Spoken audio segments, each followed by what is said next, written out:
Rux presenta Ecos de Terror. Vaya, una noche más juntos. Qué interesante.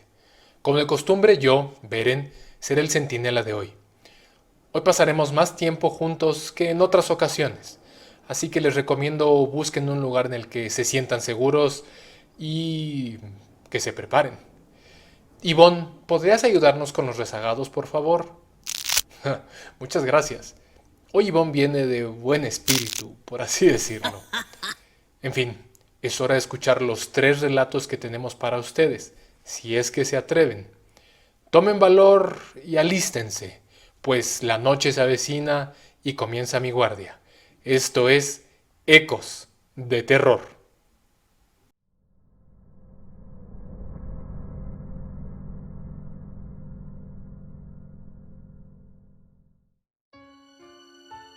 Muchos de nosotros crecemos con historias que nos asustan, que cuentan nuestras madres y nuestras abuelas para que nos portemos bien o que no hagamos ciertas cosas. También crecemos con advertencias que frecuentemente tomamos como exageraciones o cosas de señoras y de viejitas. Durante mucho tiempo yo no hice caso de este tipo de consejos. Creo que casi nadie lo hace hasta que algo te pasa. Sí, a mí me pasó. De entre docenas de advertencias y consejos, quiero resaltar algo que siempre nos decía mi abuelita. Quizá a ustedes algo de esto les sonará conocido. Ella hacía mucho énfasis en no recibir comida de personas fuera de la familia, particularmente si se trataba de alimentos que ofreciera otra mujer. Para ella, otra regla de oro era no dejar objetos personales ni prendas al alcance de otros, mucho menos en domicilios ajenos. Decía que había muchas personas malas, además de brujas y practicantes de artes oscuras que podían causarnos mucho daño. A mis 26 años, realmente esto era algo que no ocupaba mucho mis pensamientos. Solía trabajar en un empleo de oficina. Era, digamos, lo que se podría llamar en México una damita godínez. Me encontraba muy enfocada en lograr progresar dentro de la compañía para la que laboraba. Tenía todavía esa actitud positiva y entusiasta que todos llegamos a tener y que muchos perdemos en el camino. También confieso que me gustó mucho esa etapa de mi vida, porque tenía una vida social muy activa y me llevaba bien con casi todos mis compañeros de trabajo. Era muy frecuente que en grupo saliéramos juntos a comer y cuando se acercaba el viernes, sobre todo en quincenas, hiciéramos alguna convivencia para ir a bailar, tomar unos tragos, vaya, lo común en ese tipo de entornos. Como muchas mujeres que laboramos en oficinas, tenía la costumbre de dejar algunas prendas ahí. En mi caso, no podía dejar mucho. Mi espacio de trabajo tenía apenas un gabinete pequeño, y ahí logré arreglármelas para guardar un par de zapatos formales, que usualmente me servían en casos de emergencia. En un viejo perchero, situado al lado de mi estación de trabajo, colgaba un abrigo muy bonito que me regaló mi papá, y me sacó en más de una ocasión de problemas. Muchos de ustedes podrán identificarse conmigo cuando digo que de pronto hay prendas a las que uno se apega especialmente, que se les tiene un cariño muy especial. En mi caso, este abrigo era de mis favoritos. Había sido fruto de un gran esfuerzo de mi papá. Mis padres han tenido un negocio familiar por años, una miscelánea o tiendita. La hemos tenido desde mi bisabuelo y para muchas personas del barrio ha sido el lugar predilecto para comprar sus víveres del día a día por décadas, y hay un gran número de vecinos que quieren mucho a mis padres, porque en tiempos difíciles les han brindado apoyo. Como ya mencioné, yo estaba enfocada en mi vida profesional y en cómo crecer en la compañía, pero siempre hay cosas que, pues nos pasan a todas de forma inevitable.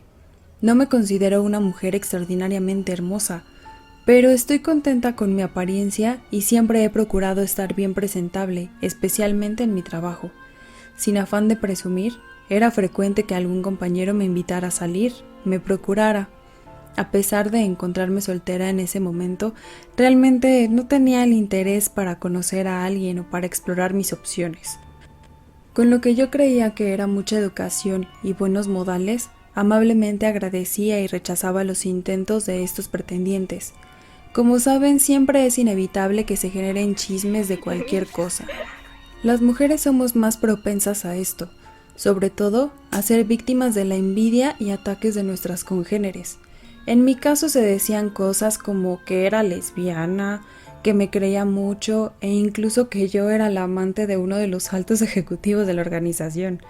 Había un compañero que es de los clásicos que tienen una reputación de 1000 amores, que era particularmente insistente conmigo. A pesar de mis continuos rechazos, siempre encontraba la manera de intentarlo de nuevo. No fue hasta que, a manera de broma, me dijo: «Ya entendí que me estás protegiendo, que si salgo contigo, me van a correr porque eres la novia de uno de los jefes». Eso me hizo reír mucho. Yo estaba al tanto de ese chisme en específico, pero en ese momento me pareció gracioso e ingenioso el cómo lo dijo, e hicimos un pacto. Yo aceptaría salir a tomar un café con él, siempre y cuando quedara claro que era en calidad amistosa y sin ninguna intención ni consentimiento de que evolucionara a nada más. Así que salimos, pues. Los siguientes días transcurrieron con normalidad. El compañero en cuestión incrementó sus visitas a mi lugar y la verdad es que comenzamos a llevarnos bien. No tardó en circular la versión de que este don Juan había logrado domar a la fierecilla y que me encontraba como una más en su lista de conquistas. Decidí no prestar atención. En un día de verano, de esos que se viven mucho en la Ciudad de México, en los que el clima cambia de manera caprichosa, me tocó la mala fortuna de ir con un atuendo que no era el adecuado para la lluvia torrencial que comenzó a caer casi a la hora de salida, para lo cual hice uso de mi abrigo. Una vez terminada la jornada, me lo puse y me dirigí a mi casa. Noté algo extraño en uno de los bolsillos, un objeto que no identificaba al tacto y decidí sacarlo para mirarlo. Se trataba de una especie de medalla un tanto oxidada que evidentemente no era mía. Al examinarla, noté que tenía el grabado de una figura humanoide, con algo que parecían unos cuernos y una inscripción de pocas palabras en un idioma que no podía entender. Una de estas palabras quedó en mi mente: Fene. Supongo que al ser la única que medianamente podía pronunciar. Me asusté un poco, pero sin darle mucha importancia deseché la medalla en el primer contenedor de basura que pude encontrar camino a casa. Esa noche tuve pesadillas. Recuerdo poco de lo que soñaba, pero algo que tengo muy presente es que la imagen de la medalla aparecía constantemente en estos sueños, así como imágenes grotescas y que me generaron mucho miedo. El verdadero terror comenzó a la siguiente noche, que mientras estaba en mi cuarto se empezaron a escuchar ruidos extraños en la sala. Estos ruidos parecían ser como si alguien raspara la madera de los muebles con algún objeto puntiagudo. Me asomé varias veces a la sala y no había nada, y los muebles estaban intactos. Unos minutos después, escuché como si se dejaran caer al piso de la cocina platos, vasos, tazas, y éstas se rompieron. Me levanté agitada a revisar, pero todo estaba en orden. Estaba muerta de miedo y decidí llamar a una de mis primas, que también vivía sola y no muy lejos de mi departamento, para pedirle que me recibiera en su casa. Llamé a un taxi y en cuestión de minutos llegué a su domicilio. Estando con ella, le conté lo sucedido mientras me preparaba un té. Me dijo que seguramente eran los nervios y que estaba sugestionada. Ambas nos retiramos a su habitación y cual niñas pequeñas nos acostamos en la misma cama. Le pedí que cerrara la puerta y nos abrazamos mientras intentábamos dormir. No pasaron más de 10 minutos cuando tocaron a la puerta de la habitación con una fuerza desmedida. Estábamos aterradas, no teníamos explicación para lo que sucedía. Comenzamos a rezar y mientras llorábamos, los golpes no cedían y el miedo entre nosotras era inmenso. No sé cómo logré encontrar el valor y tomé mi bolsa, mi teléfono celular y le llamé a mi papá. Le dije que estábamos en peligro, que estaba en casa de mi prima y que necesitábamos que fuera por nosotras. Los golpes ahora se combinaban con sonidos de destrozos en la cocina y movimientos de sillas en el comedor de la casa de mi prima. Cuando mi papá llegó, nos pidió que abriéramos la puerta principal de la casa. Nosotras, con enorme dificultad, pudimos gritar desde la habitación que no podíamos, que entrara por favor. Mi papá tiró la puerta, no tengo idea de cómo lo hizo, y luego entró a la habitación con pistola en mano solo para encontrarnos en un mar de lágrimas. Tirando de nuestros brazos, nos llevó con prisa a la salida en su auto, y bueno, en el camino nosotras seguíamos en shock y él no dijo nada. Ya en casa de mis padres, en Santa María la Ribera, fue que hablamos un poco de lo sucedido, no sin antes tomar un fuerte licor para bajar los nervios. Mi papá también escuchó los ruidos y se asustó mucho al pensar que pudiera haber algún maleante dentro de la casa, tratando de hacernos daño. Se percató al entrar que no había nadie y solo sintió una vibra espantosa y corrió a nuestro auxilio. Mi prima y yo nos quedamos en casa de mis padres esa noche. Nuevamente yo tuve pesadillas horribles, solo que en esta ocasión desperté con múltiples moretones en mis brazos, piernas y en el cuello. Ambas nos reportamos enfermas en nuestros respectivos empleos y pasamos el día en casa, con mis padres, ellos atendiendo su tienda y nosotras en la cama, viendo la televisión. Todo el día tuve la sensación de estar siendo observada por alguien, pero fuera de esto todo transcurrió con normalidad. En la noche, por el contrario, todos los que estábamos ahí, incluyendo mis padres, volvimos a vivir esa experiencia horrible. Golpes en la puerta, ruidos de objetos arrastrándose y un frío anormal. Fueron varios días y noches infernales. Con respecto a mi trabajo, no me podía ausentar indefinidamente e intenté refugiarme tomando horarios extendidos. Tenía manifestaciones apenas daban las 7 de la noche, tales como sentir como si me golpearan en el cuerpo, recibir llamadas a mi extensión en las que solo se escuchaba una respiración agitada. Sentía que me iba a volver loca. Mi prima, en un acto de desesperación, volvió a su casa y esto nos reveló un factor muy importante. El problema estaba conmigo. Mientras que ella se encontraba en su casa y nada de esto ocurría, mis padres y yo seguíamos sufriendo de todos estos fenómenos, cada vez más intensos, pero solo cuando yo estaba presente. Decidí entonces volver a mi departamento, a pesar de que mis padres se opusieron rotundamente. Yo sentí una tristeza enorme de ponerlos en peligro. Mi papá hizo todo lo que pudo para ayudarme. Consiguió un sacerdote que roció mi departamento con agua bendita e hizo algunos rezos. Una curandera que hizo varias limpias, tanto a mí como a mi departamento. No sirvieron para nada, solo para asustar al sacerdote y a la curandera, que le dijeron a mi papá que por favor ya no los buscara, que habían tenido experiencias muy pesadas por su cuenta y que les daba mucha pena, pero no sabían qué más hacer. Como ya lo mencioné, mis padres atienden una tienda que es muy conocida en su barrio. Los Mora, una familia que ya no vive en la colonia, pero que está muy agradecida con mi abuelo y con mi papá, visita la tienda de vez en cuando para comprar alguna cosa. Van sobre todo para saludar a mi papá. El motivo de este agradecimiento es que mi abuelo ayudó muchísimo a la familia cuando emigraron de Hungría a México, escapando del régimen nazi en la Segunda Guerra Mundial. Mi abuelo se ganó la gratitud de la familia regalándoles víveres y ayudándoles con su despensa, pues la pasaban muy mal como inmigrantes. Además, mi papá convivió mucho con los niños que habían llegado, que eran niños pequeños, solo un poco más grandes que él. Debo mencionar un detalle importante. Estas personas son de origen rom o romani. No quiero utilizar el término porque sé que a ellos no les gusta, pero para que me entiendan mejor son lo que la gente llamaría gitanos. Por lo mismo, cuando llegaron al barrio sufrieron el rechazo de muchos, pero no de mi abuelo, que siempre tuvo un gran corazón.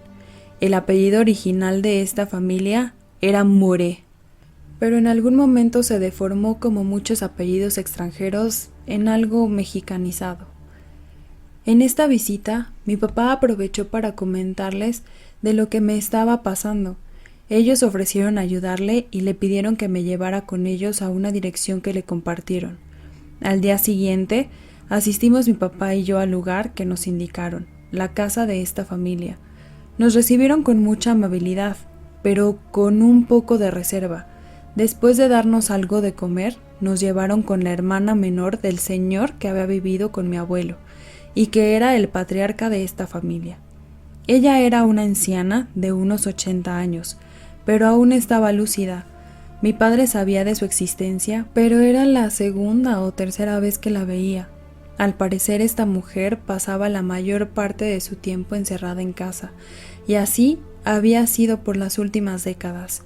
Nos explicó que para los rom lo más importante es la vitsa, o la familia, y que esta familia no estaría aquí de no ser por la ayuda que recibieron de mi abuelo, y que era ahora su deber ayudarnos. Me hizo varias preguntas, a las que me pidió le respondiera honestamente, tales como si me dedicaba a practicar artes oscuras o si había ido recientemente a un cementerio. Respondía a todo que no. No fue hasta que me preguntó si alguien me había regalado algo, probablemente de forma anónima. Le conté del incidente de la medalla. Con una mirada amable, pero transmitiendo una sensación de que ya sabía de lo que se trataba, me pidió que le describiera la medalla y si tenía alguna figura. Le dije que sí, y tan claramente como me fue posible, le hice una descripción.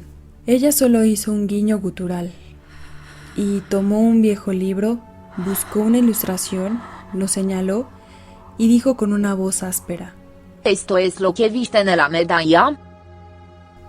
Mientras miraba la ilustración, me percaté de que la anciana tenía una pequeña protuberancia entre su dedo índice y el pulgar, como si se tratara de un pequeño sexto dedo en su mano.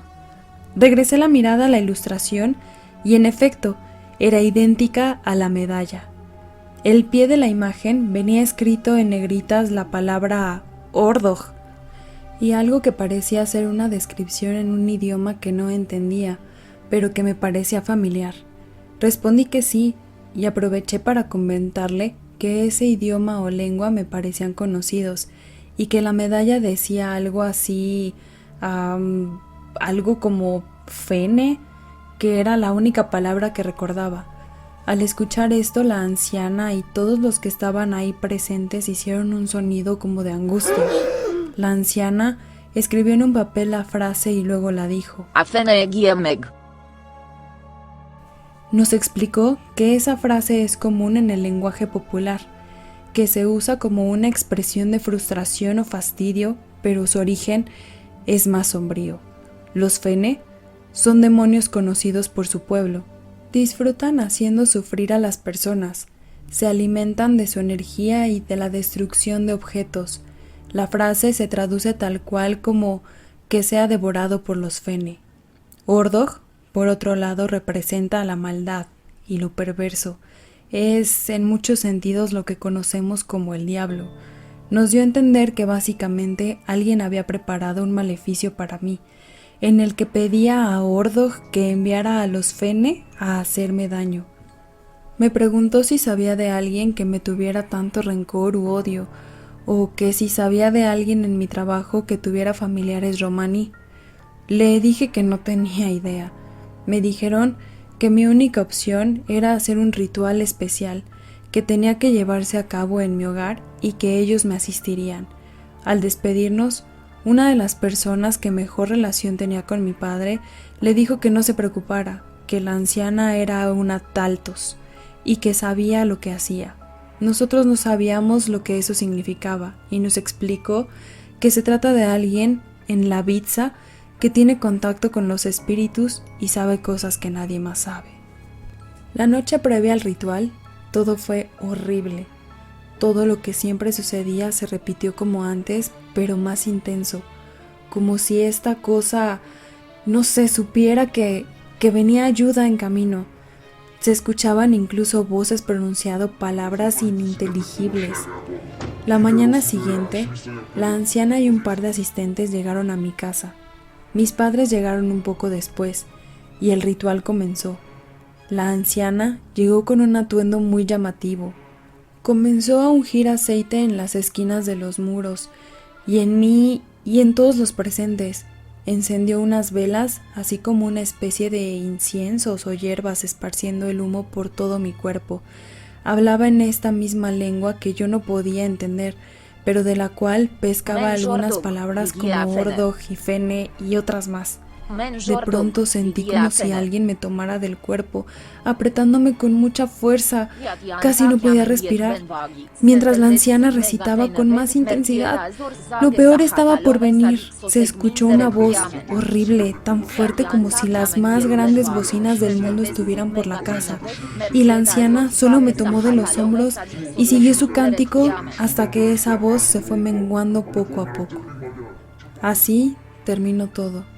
Ellos se despidieron, me dijeron que ya estaba a salvo y que tuviera cuidado, que la persona que me quiso hacer este daño podía intentar algo más. A los pocos días renuncié de mi trabajo y no tardé mucho en encontrar algo que, irónicamente, fue mejor para mi carrera profesional. A la fecha, no sé quién me hizo esto, ni la razón. Mi familia tiene opiniones divididas, que si fue alguna mujer celosa de mí, o que tal vez fue el muchacho que con tanta insistencia me buscaba y al cual le puse el límite para solo tener una amistad. Lo que es una realidad es que no he vuelto a dejar nada mío en la oficina. También procuro hacer caso de esas advertencias que me hacían cuando era niña. La verdad, no puedo dejar de pensar que me habría ahorrado mucho sufrimiento de haber escuchado la sabiduría de mi madre y de mi abuela. Les pido que tomen mi historia como un recordatorio de que no está por demás ser precavido y que todos pensamos que son tonterías hasta que algo nos pasa de verdad.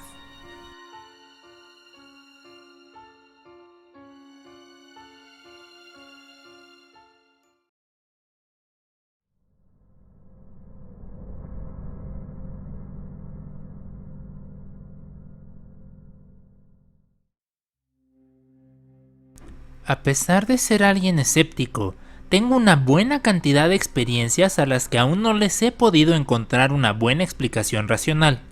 Estoy convencido de que la tienen, pero eso no les impide quitarme el sueño de vez en cuando. Mi familia siempre ha sido muy apasionada de este tipo de relatos. Desde que tengo memoria, ha sido muy común que nos reunamos de noche a contar historias escalofriantes, de las cuales mis padres tienen un amplio repertorio, por cierto. Incluso cuando recibimos visitas, no es raro que una velada normal termine en una entretenida, aunque terrorífica, sesión de anécdotas inexplicables sobre todo tipo de criaturas y sucesos paranormales. Mamá, cuéntales la de la casa de Calzada de los Misterios. Papá, platícales de la vez que se asomó una viejita por la ventana del baño. Esas solían ser mis únicas aportaciones, pues yo realmente no tenía historias propias para contar. Vaya, aún en la actualidad las únicas historias que suelo contar son prestadas, por así decirlo. Rara vez me animo a relatar una experiencia propia, porque de inmediato se me cuestiona sobre cómo pude haber pasado por algo que parece sobrenatural y aún así mantenerme escéptico. Esas discusiones suelen arruinar la atmósfera de una sesión de historias, así que me he vuelto muy celoso de mis propias anécdotas de este tipo. Además, la mayoría termina encontrando su explicación tarde o temprano, así que no vale la pena externarlas. Les doy todo este contexto, porque la que les contaré a continuación es por amplio margen la historia que más me perturba a la fecha, y una que jamás me he atrevido a contarle a nadie. Antes porque me aterraba que al contarla pudiera yo de alguna forma agravar la situación, darle poder a algo más allá de mi entendimiento. Finalmente no siempre he sido escéptico. Luego, más grande, sencillamente porque creo que puede dañar mi reputación como persona de pensamiento científico. Pero bueno, este espacio parece apropiado para por fin relatarla. Por allá de 1994, que tenía yo alrededor de 7 años, nos mudamos al norte de la Ciudad de México, en el número 47 de la calle Perfeccionada, en la colonia industrial. Seguramente escucharán más de una vez sobre esta casa, aquí en Ecos de Terror. Para mi familia es algo así como Amityville o Cañitas, y aunque pocos, fueron unos años muy extraños los que pasamos ahí. Justamente nos reuníamos con mucha frecuencia para tener estas sesiones de historias de terror. Lo curioso es que la mayor parte de las veces esto ocurría porque algo nuevo había pasado ahí mismo en la casa. Para un niño no es fácil escuchar estas historias sin sugestionarse, Así que, aunque yo jamás vi nada como tal, al menos no despierto, vivía muerto de miedo, especialmente de ciertos espacios donde al parecer ocurrían con mayor frecuencia fenómenos y apariciones inexplicables. Quedarme solo en el comedor, por ejemplo, era de las peores cosas que me podían pasar. A alguien, no recuerdo a quién, pero probablemente a mi padre, se le ocurrió comentar en alguna ocasión que ahí en ese espacio de la casa sentía frecuentemente una presencia. No podía explicar con precisión de qué se trataba esta sensación, pero lo que le venía a la mente era un anciano que tan solo estaba ahí, observando. Por supuesto, como ocurre a menudo, otros le hicieron segunda y aseveraron tener la misma sensación cuando se encontraban ahí. Desde entonces, cada vez que yo me quedaba en ese maldito comedor, se me erizaba la piel y no podía pensar en otra cosa que no fuera aquel viejo. Mi sugestión llegaba al grado de sentir que esta presencia estaba permanentemente detrás de mí, enojada de alguna manera porque estaba yo invadiendo su espacio. El poder de la mente de un niño es bastante grande. Todavía le reclamo de vez en cuando a mis hermanos que se apuraban a comer y me dejaban ahí solo constantemente. En fin, como ese había varios lugares más. El cubo de las escaleras de servicio al fondo de la casa, que llevaban al cuarto de servicio igualmente escalofriante, el baño grande de la planta alta, la cocina, las escaleras principales, entre otros. Me causaban verdadero pánico, especialmente de noche, que pasaba yo como cometa corriendo y prendiendo todas las luces cuando debía transitar por ahí, porque cada espacio se fue haciendo de algún evento cuando menos extraño. Pasaba mucho tiempo entreteniéndome solo en esa gran casa, y como les digo, la pasaba muy mal en casi todos los espacios salvo uno. Irónicamente, ese debería ser el lugar más atemorizante para mí por lo que les voy a contar, pero en aquel momento me sentía a salvo. En la planta alta había un pasillo de muy buen tamaño que conectaba la parte frontal de la casa con la trasera. De un lado tenía un ventanal que daba a un patio donde había un gran árbol de Nochebuena. Al otro lado había una cama vieja y una especie de consola con tocadiscos que se veía antiquísima. Eran muebles que estaban allí en la casa desde que llegamos y que por alguna razón solo se quedaron ahí. A pesar de los muebles, quedaba suficiente espacio en ese pasillo para que yo jugara ahí en el suelo sin estorbar el paso. Se volvió mi área de juegos predilecta. Vaya locura. ¿Por qué locura?, se preguntarán. Verán, poco tiempo después de que nos mudamos a esa casa, yo comencé a tener muchas pesadillas.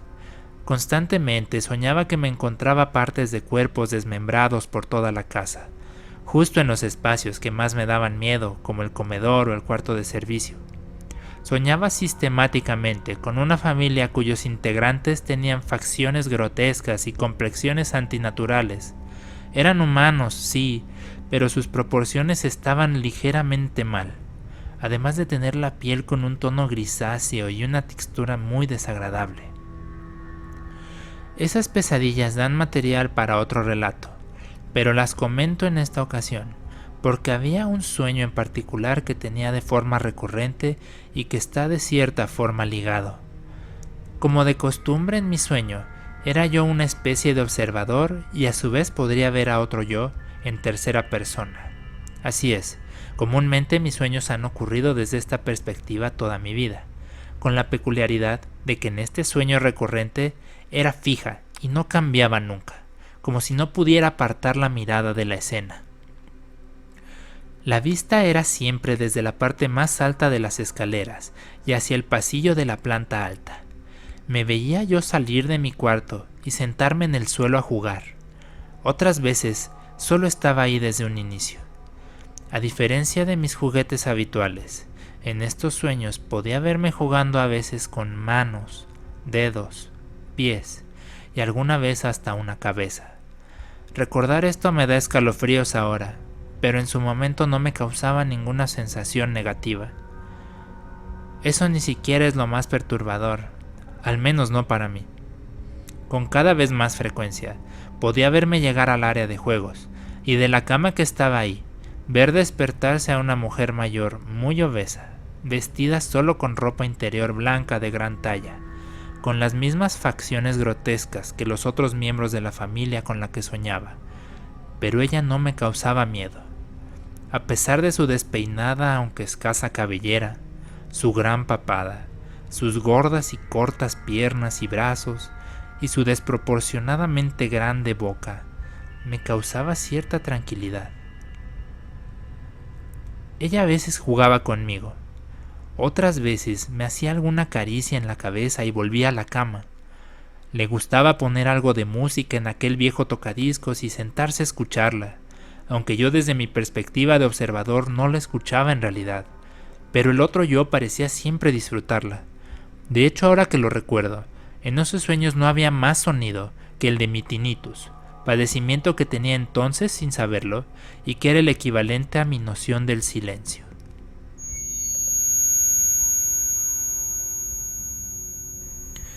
En alguna ocasión, la vi bajar por el cubo de la escalera de servicio, trayéndome un nuevo juguete. Otras veces, solo estaba parada viéndome, y las únicas veces que me sentía incómodo por su presencia, era cuando en vez de verme en mi versión de actor, es decir, al yo que estaba jugando, volteaba a ver directo hacia el yo observador, lo que invariablemente me hacía despertar. Nunca le puse nombre, pero debo reconocer que en su momento se volvió una especie de amiga imaginaria. Esperaba cada noche soñar con ella, porque eso me traía tranquilidad, incluso durante el día, contrario a lo que me pasaba cuando soñaba con los otros inquilinos imaginarios de la casa, que además eran mis sueños más comunes. Hasta aquí todo se puede explicar, como la imaginación de un niño sugestionado por las historias familiares y que desde chico fue muy aficionado a todo el género de horror. Lo de las partes desmembradas también tiene explicación, pues en esa época hubo una noticia muy sonada de un camión donde se encontraron personas que habían sido destazadas, y esto seguramente se me quedó muy grabado. Sin embargo, en una buena noche que soñé con ella, ocurrió algo muy diferente y que no es tan fácil de explicar. En el sueño, me encuentro en el pasillo como de costumbre y, por primera vez en estos sueños, veo llegar a uno de los otros familiares, un señor que siempre asocié como el papá, delgado casi hasta los huesos, alto y con unos ojos muy saltones. Él entra por el cubo de la escalera de servicio con lo que parece un gran machete de carnicero que de hecho solía cargar en muchos sueños. Lo veo dirigirse directo hacia mi yo actor, que ni siquiera reacciona ni voltea como si todo estuviera normal. Veo al hombre levantar aquel machete y siento una gran angustia por la escena. Sin duda, iba a asestar directo en la cabeza. Aquella vieja mujer, que estaba acostada en la cama, se levanta con celeridad e interpone su mano para detener el machetazo, logrando desviarlo. Ella pierde de tajo los dedos de la mano, mismos que yo de inmediato levanto y sostengo fuertemente. El hombre hace una sonrisa muy retorcida y extraña, y luego solo se retira. Ella, con su gran boca, me regala en cambio una sonrisa muy dulce. Aunque nunca habló, en ese momento sentí que quería decirme que ella me estaba cuidando. Luego ella voltea a ver a mi yo observador directamente, esta vez haciendo un gesto de invitación, solo que a diferencia de las veces anteriores, yo no despierto. Es difícil de explicar, pero en ese momento adopto la perspectiva de mi yo actor y ya somos el mismo. Por primera vez me encuentro realmente frente a ella, y ni el ver su piel llena de protuberancias y granos, ni la sangre que está derramando, ni su grotesca y gorda cara me hacen alejarme o despertar. Al contrario, me siento seguro. Me abraza, nos sentamos en la cama, y yo me aferro a sus dedos que tengo entre mis manos. Volteo a verla, y me hace un gesto de que todo va a estar bien. En ese momento, yo desperté, sentado sobre la cama del pasillo, apretando fuertemente las manos y muy desorientado. Es un buen momento para comentar que soy sonámbulo, pero especialmente de niño era algo que me ocurría con frecuencia. Nunca en toda la vida me había ocurrido, ni me ha vuelto a ocurrir, que despierte en el lugar exacto donde estaba dentro de un sueño. Aunque sí, y hasta la fecha, de vez en cuando despierto en otros lugares de la casa lejos de mi cama. Uno de mis hermanos y yo estudiábamos en una escuela al sur de la ciudad, un poco lejos de la casa. Por ello no era tan común que nuestros amigos nos visitaran, pero curiosamente el día después de ese sueño fue de las pocas veces que pude recibir la visita de un amigo. También fue la última en esa casa, por cierto. Por diferentes circunstancias nos mudamos de ahí poco tiempo después. El día de su visita, todo estuvo muy normal. Habíamos jugado bastante, e incluso mi mamá nos llevó al parque y pasamos un agradable rato. Al día siguiente y ya en la escuela, mi amigo estaba con otro grupo de niños, todos riendo de algo que les estaba contando él. A un niño le causaba particular gracia y empezó a reír sin control mientras decía: En calzones. Le pregunté a mi amigo que cuál era el chiste y me dijo que no era realmente un chiste, sino que la tarde anterior, cuando ya habían llegado por él sus papás a mi casa, él pasó al baño de la planta alta y al salir vio a mi abuelita sentada sobre la cama del pasillo y en ropa interior, lo cual le dio mucha risa porque pensó que era una escena cómica como de película. Sobra decir que ninguna de mis abuelas vivía allá, y vaya, ninguna jamás puso pie en esa casa. En ese momento no tuve el valor para decírselo a mi amigo, ni a nadie en realidad. Por 26 años no volví a soñar con esa mujer, ni con la extraña familia de esa casa. Jamás había contado esta historia a nadie, y desafortunadamente no tengo ninguna explicación que me convenza del todo. Sé que jamás le había contado a mi amigo sobre esta mujer ni sobre mis sueños, y lo único que me hace un poco de sentido es que sea solo una coincidencia de las ideas de dos niños con mucha imaginación. Y sí, espero algún día poder volver a la casa de la perfeccionada 47. Hace largo tiempo que tengo la sensación de que esa casa y yo tenemos asuntos pendientes.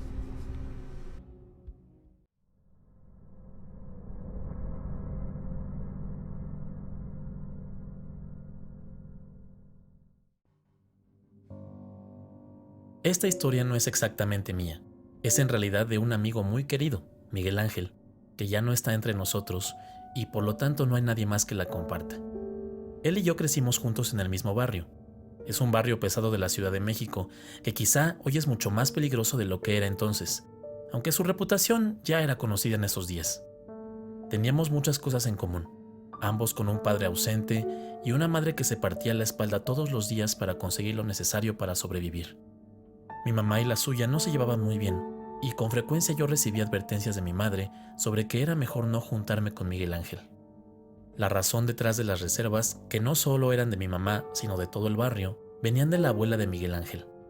Era una mujer que nadie quería cerca y que se rumoraba practicaba la magia negra, además de que era muy común encontrarla tirada por las calles, ahogada en alcohol. Mi amigo siempre me dijo que su abuela era dulce con él, y que tanto él como su mamá se preocupaba mucho porque salía todas las noches y que la mayor parte del tiempo se la pasaba encerrada en su habitación, lugar a donde él tenía prohibido entrar. Según Miguel Ángel, su abuela venía de un pueblo en Hidalgo llamado Huichapan. Para quienes no sepan, es un pueblo famoso o infame por lo que los habitantes cuentan: una intensa presencia de brujas.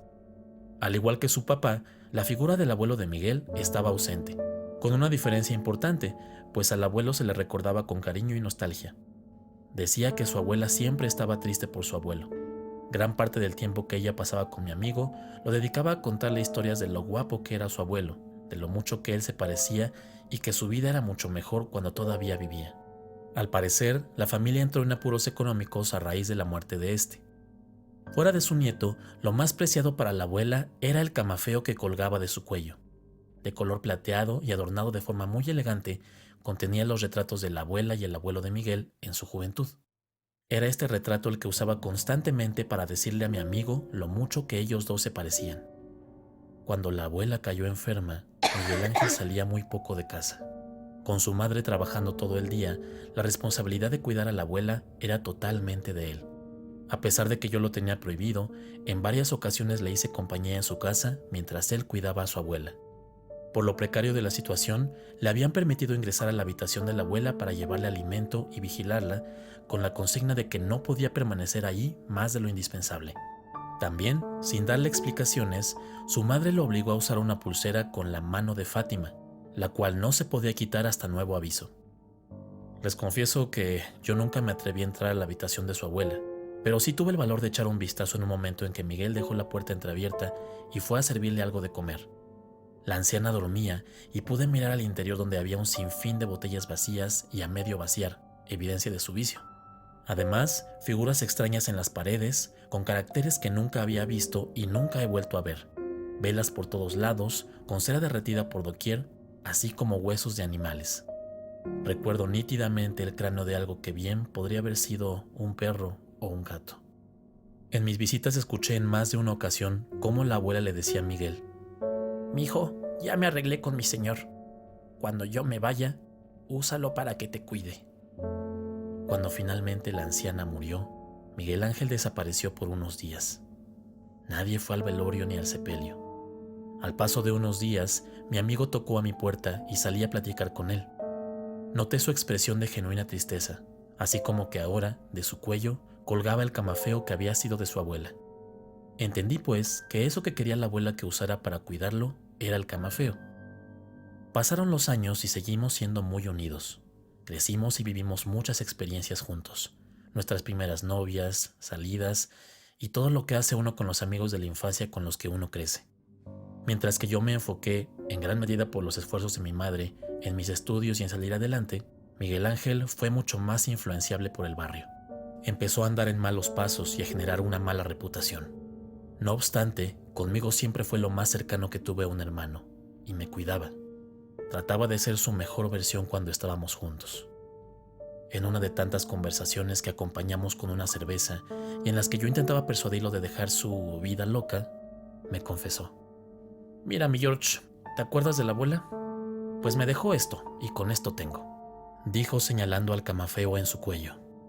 Me explicó que desde que estaba en su posesión, poco tiempo después de la muerte de su abuela, tuvo la primera experiencia con el camafeo. Cuando recién empezaba con su estilo de vida arriesgado, se le hizo fácil entrar a una de las tiendas del barrio y robarse algo, refiriéndose a golosinas y botanas.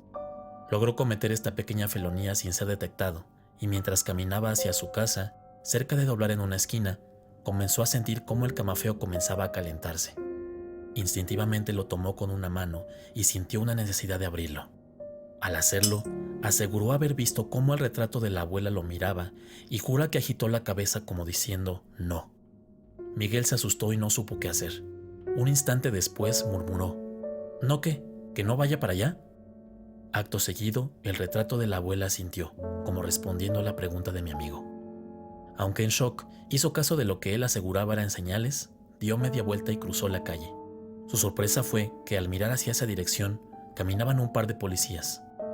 De ese momento en adelante, siguió utilizando el camafeo cada vez que hacía algo peligroso, buscando que su abuela le asintiera. Todo esto me lo explicó mostrándome los retratos en el camafeo, como esperando que el retrato de la abuela se moviera o pasara algo. A mí me pareció que me tomaba el pelo, y dejé el tema de lado y seguimos platicando de otras cosas. Una noche llegó Miguel a mi puerta. Estaba muy alterado y parecía angustiado. Dijo que venía a despedirse de mí. ¿Despedirte?, le dije con un tono de incredulidad y sorpresa. Sí, mano, ya falseó. Me va a cagar el payaso. La abuela intentó advertirme, pero no le hice caso y ahora ya no hay modo. Me contó que se había metido en un negocio más peligroso, que tenían que esperar a que a una bodega llegara una mercancía y que él y unos socios nuevos se meterían a extraerla. Fue muy específico en repetir que la abuela, por medio del camafeo, le había advertido que no lo hiciera. Él decidió ignorar la advertencia y al terminar el atraco, uno de los socios quería hacerle una movida chueca, darle vuelta, como se dice. Miguel no quería aceptar el abuso. Discutieron, pelearon y en la riña el socio acabó muerto. Los otros ahora perseguían a Miguel, y solo era cuestión de tiempo que lo encontraran, por lo que iba a intentar huir. Sin embargo, aseguraba haber consultado a la abuela, y ésta le decía que no lo lograría. Yo seguía alterado y le dije que se dejara de bromas, que si necesitaba ayuda fuéramos a la policía o que había más que hacer. Me tomó de los brazos, me sacudió y me dijo desesperado y triste: que no, cabrón, que ya valí madres. Mira, abuela, dile a este güey si la voy a librar o no, dijo abriendo el camafeo. Les juro que puedo ver en mi mente lo que mis ojos notaron inequívocamente en ese momento. La abuela, ahora con una expresión triste que no tenía anteriormente, sacudía su cabeza de lado a lado, confirmando lo que mi amigo había dicho. Miguel se despidió y no volví a saber de él hasta unos meses después, cuando su mamá tocó la puerta de mi casa para decirme que habían localizado su cuerpo. En el cuello de la señora colgaba ahora el camafeo.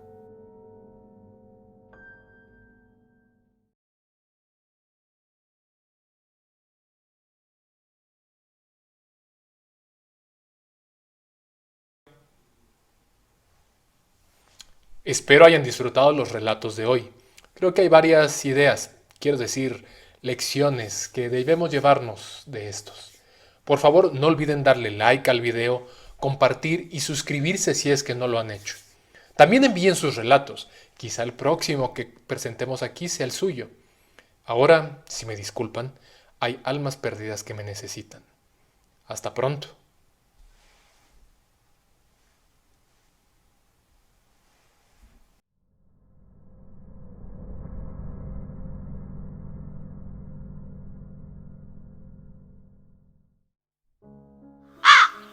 Ecos de terror.